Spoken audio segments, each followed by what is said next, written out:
வணக்கம்ங்க. பொள்ளாச்சி பையோலேருந்து கார்த்திகேயன் பேசுகிறேங்க. தென்னை விவசாயிகளுக்கு வந்து ஒரு முக்கியமான தகவல் வந்து சொல்லணும்னு நினச்சிக்கிறேன். தென்னை மரம் வந்து போன வருஷம் போதிய மழை இல்லாதங்காட்டி வறட்சினால் காப்பு வந்து ரொம்ப கம்மியாயிடுச்சுங்க. அதனால தான் தேங்காயினுடைய விலை வந்து ரொம்ப அதிகமாக போயிட்டு இருக்குதுங்க. இதை வந்து சாதகமாக பயன்படுத்திட்டு நிறைய அரசு அங்கீகாரம் பெறாத அக்ரி வந்து இப்போ புதுசாக வந்திருக்கிறாங்க. என்னென்னா அவங்க வந்து வேரில் மட்டும் கட்டினா போதும், உரங்கள் வந்து எதுவும் தர வேண்டியதில்லை அப்படின்னு ஒன்று சொல்லிடுறாங்க. ரெண்டாவது வந்து மாதம் தண்ணியில் கரைக்கிற மாதிரி உரங்கள் ஊற்றினாலே வந்து காப்பு நல்லா வந்துடும் அப்படிங்கிற மாதிரி சொல்கிறாங்க. கொங்கு மண்டலத்தில் வந்து கடந்த ஒரு 10-15 வருஷத்துக்கு முன்னாடி வந்து ஈமு கோழி அது வந்து அவ்வளோக்கு விற்கும், இவ்வளோக்கு விற்கும், முட்டை வந்து இவ்வளோ விலைக்கு போகும்னு சொல்லி விவசாயி வந்து பெரிதும் பாதிச்சாங்க அந்த விஷயத்தில் வந்து. அதே மாதிரி இப்போ இந்த தென்னை மரத்தை வந்து டார்கெட் பண்ணிக்கிறாங்க. அதனால அரசு சான்றிதழ் பெற்ற அங்கீகாரம் பெற்ற உர விற்பனையாளர்கிட்ட தான் நம்ம வாங்குறோமா அப்படிங்கிறத வந்து உறுதிப்படுத்திக்கங்க. அதிகமான வீடியோஸ் வந்து நிறைய வந்துட்டு இருக்குதுங்க. அதனுடைய நம்பகத்தன்மை வந்து கொஞ்சம் தெரிஞ்சுக்கிட்டு உங்களுக்கு வந்து யாராவது சொன்னாங்கன்னா அவங்க எத்தனை வருஷமா அந்த உரத்தை வந்து கொடுத்துட்டு இருக்கிறாங்க, அது மூலியமா என்ன பலன் வந்தது, முக்கியமாக வந்து அவங்க கொடுக்கறது வந்து என்னென்ன சத்து இருக்குது,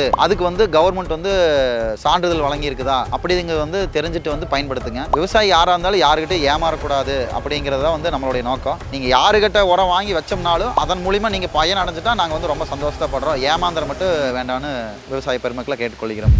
சமூக வலைதளங்களில் வர்ற விற்பனை பதிவுகளை நம்பி நீங்கள் வந்து ஏமாற வேண்டாம். ஏன்னா மாதம் உரம் கொடுக்கணும், மாதம் வேரில் கட்டினா போதும் இப்படிங்கிற இந்த ரெண்டு பொய்யான தகவல் வந்து நிறைய பேர் பரப்பிட்டு இருக்கிறாங்க. அது வந்து தென்னை மரத்தினுடைய ரகத்தை பொறுத்து மாறுபடுங்க. கண்டிப்பாக நான் மாதம் எந்த உரங்களுமே வந்து நம்ம தர வேண்டியது இல்லைங்க. நம்ம அதிகபட்சம் வருஷத்துக்கு 3-4 தடவை வரைக்கும் கொடுத்தா போதுங்க. அவங்க சொல்கிற மாதிரி வந்து அதிகமான விளைச்சல் பெறலான்னு சொல்லி நம்பகத்தன்மை உங்களுக்கு கொடுத்து மாதம் செலவு பண்ண வச்சுட்டு அவங்க ஒரே வருஷம் 2 வருஷத்தில் வந்து அவங்க லாபம் சம்பாதிக்கிறதுக்கு என்ன வழியோ அதைத்தான் வந்து பண்ணுறாங்க.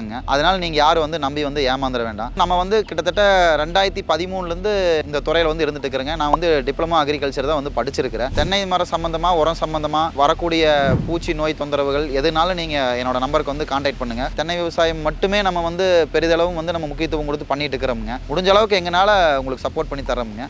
அதே மாதிரி நிறைய விவசாயிகள் வந்து நம்ம கிட்ட இருந்து ரொம்ப தூரத்தில் இருக்கிறவங்க 150 மரம், 100 மரம், 50 மரம், 20 மரம், சின்ன அளவில் இருக்கக்கூடிய விவசாயிகள் வந்து நிறைய நம்ம கிட்ட பார்சல் சர்வீஸ்ல வச்சு விடுங்கன்னு சொல்லி வாங்கிக்கிறீங்க. ரொம்ப மகிழ்ச்சிங்க. பெரும்பாலும் விவசாயிகள் வந்து இப்போ கேமரா ஃபோன் தான் வந்து வச்சிருக்கிறோம்ங்க. உங்களுக்கு ஏதாவது தோட்டத்தில் பிரச்சனை இருந்துச்சுன்னா ஃபோட்டோ வீடியோஸ் எல்லாம் எடுத்து அனுப்பிச்சிங்கன்னா நம்ம அதை பார்த்துட்டு உங்கள் மரத்தில் என்ன பிரச்சனை இருக்குது அப்படிங்கிறத நம்ம ஒரு 90% உறுதிப்படுத்திடுவோங்க. அப்புறம் அந்த பிரச்சனைகள் வந்து சரி பண்ணி தர்றதுக்கு நம்மளுக்கு என்ன மாதிரி உரங்கள் அவ்வளவு மருந்துகள் கொடுத்தா சரியாகும் அப்படிங்கிறதையும் நம்ம ஒரு கொட்டேஷன் மாதிரி உங்களுக்கு கொடுத்துட்டு ஆளுகளோட வந்து நம்ம பண்ணி கொடுத்துட்டே வேணாலும் வந்துடலாங்க. அந்த வசதியோடு நம்மகிட்டே ஆள் இருக்கிறாங்க. 20-25 ஆள் லேபர் ஒர்க்குக்கு மட்டுமே நம்மகிட்ட இருக்கிறாங்க.